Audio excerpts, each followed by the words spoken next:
So, Cris Tales is finally released. It's been out for about 2 days, today included. People have gotten their hands on it now. It's out there in the wild, and people are playing it. There are videos of it popping up all over YouTube. Obviously, this one included. So, I figured before I get to like a proper review, I would give you guys like my early impressions of the game.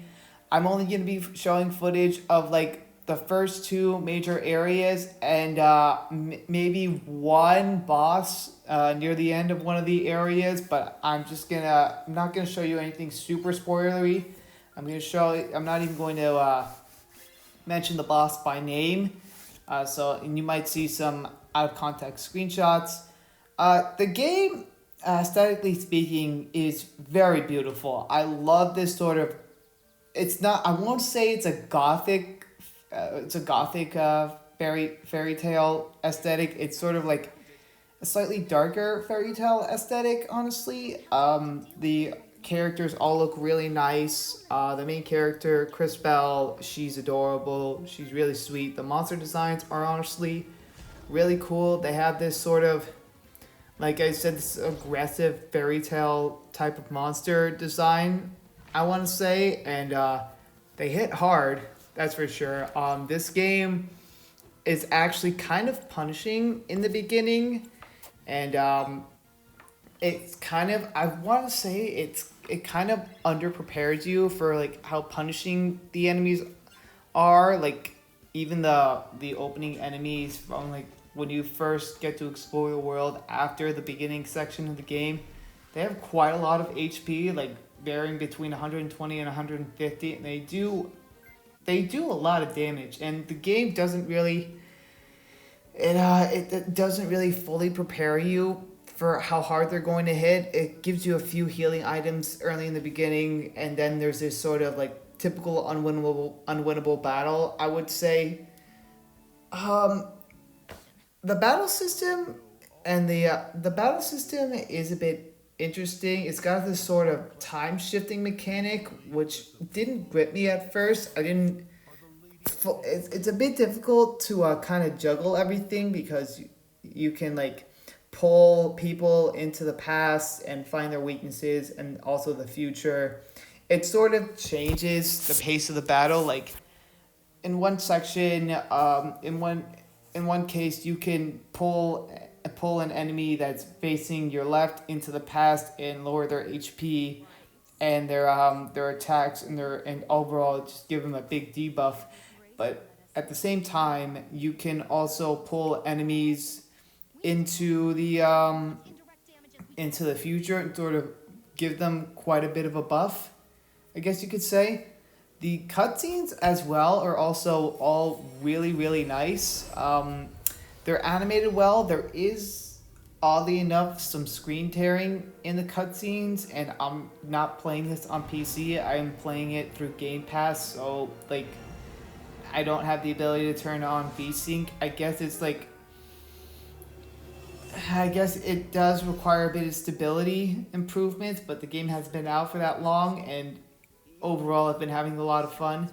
All of the main characters do bounce off of each other really well. You have Chris Bell, the main character. She's very sweet. She's kind-hearted. She's really adorable. Then you have Christopher, who's kind of like a hot-blooded shonen type of character, protagonist, at least a little bit. He's more intelligent. I guess you want to say I guess you could compare him a little bit towards Edward Elric, but like not as like hot tempered and like a little less intelligent than that. And then you have Wilhelm, who's like the wise mentor figure character, even though he's actually, at least from what I've seen, he's the same age as the other two. And then you have Matthias. I'm gonna say Matthias. He's sort of serves as like a proper mentor figure to the three. Exploring the overworld and the map screen like you're seeing here is fairly interesting. It's got this sort of pop-up storybook kind of art style, and everything is voice acted, and the voice acting also has a very nice degree of direction. Everything sounds clear. It doesn't sound like they got a bunch of interns in the studio and pulled them away and just threw some lines at them. It all sounds at least semi-professional. It all sounds really good. Everyone's really clear. There's no there's no objectively bad voice acting, I want to say. And like, I've heard bad voice acting. This isn't like Mega Man 8 or anything like that. The voice acting is perfectly fine. I would even say it's actually pretty good. It's honestly pretty good, I gotta say. So like, and there's also like the graphics. The general graphics look really nice. It sort of gives me a Paper Mario vibe when you're exploring the overworld inside of any main area. Like, the rest of your environments are all sort of 3D, but the characters are kind of hand drawn 2D images. I'd say kind of a Paper Mario vibe, as like in that sense the characters are essentially just 2D images when you turn around. Like, these are sort of pseudo 3D images.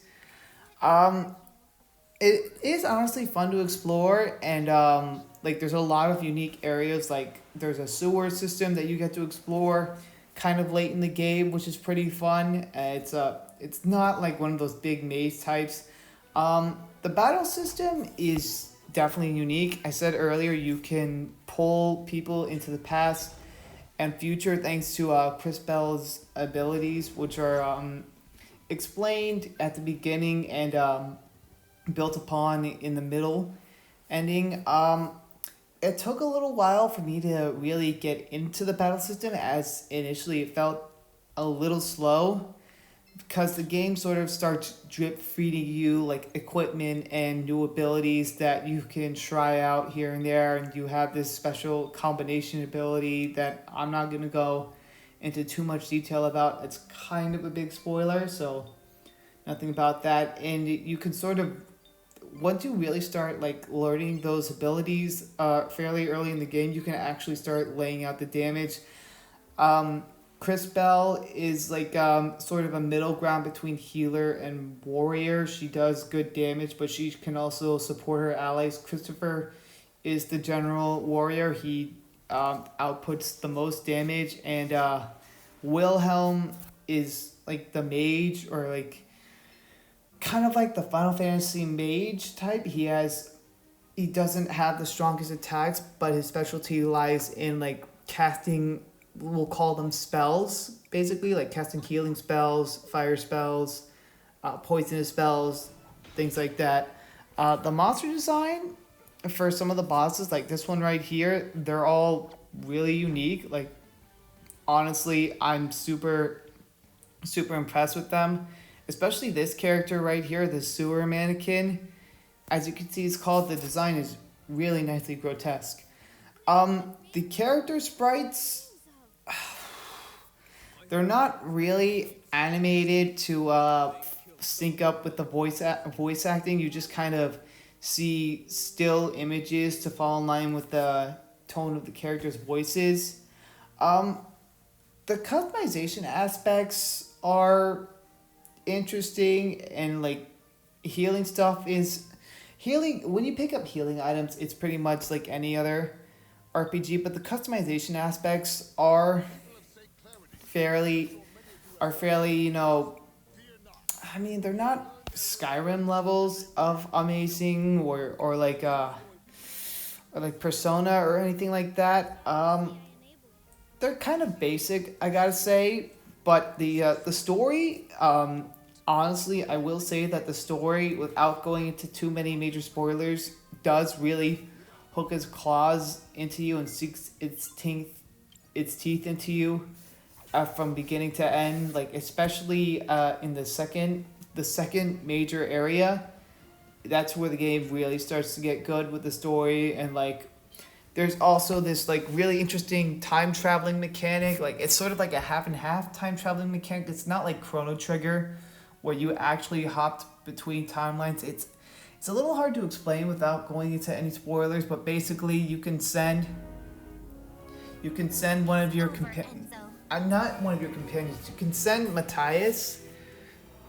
It's a little hard to explain. You can sort of send Matthias to explore certain other timelines, like just like it's not like altering the future or anything. Like it's really basic stuff. Like you can send Matthias to grab something that you can't see in the future, and like you sort of get a small window of how the future looks. You do actually sort of have an effect on how the area will progress throughout the your time there. You can do certain side quests to change certain futures, and like at some point in time you'll have to make like certain decisions that will affect people in the future, the present, and the past.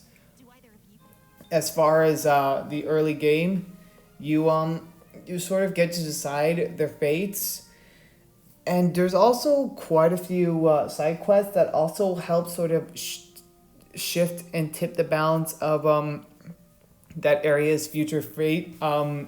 Some of these, the first two side quests I encountered, I kind of didn't really understand what I needed to do, and nothing's changed too much. The two side quests had me looking for items that I just couldn't find. Like I was supposed to find like a power cell for a machine in one of them, and I just couldn't locate it. And I thought maybe like after the boss of that area, I thought I would get the power cell, but turns out that didn't happen. And the second one I didn't really get to really explore, because I was kind of like just like trucking along and wanting to get the main story quest over with. But yeah, honestly, it's honestly a pretty good game so far. I've got about 8 hours into the game. I'm clocking in at around 9 hours now. It's not. I honestly feel like this game is going to be really good. I think it's definitely worth picking up for sure. Especially since it's available on basically every single major console and every game streaming service you can find: Stadia, Game Pass, Xbox One, PC, Series X, Series S, PS5, PS4. I honestly definitely think it's worth picking up. I would definitely keep your eye on this one just in case. Like if it's a new indie game, and like I think the only other indie RPG with Indivisible. Feel free to correct me if I'm wrong in the comments, but yeah, definitely pick this up if you get the chance. It's really fun. The combat is honestly engaging, and yeah, I should have a review up soon. Hopefully you guys enjoyed this sort of unscripted first impressions video. I'll have the review up soon. Let me know if you're going to pick up the game or if you're just going to watch someone stream it in the comments, and I'll see you guys next time. Take care.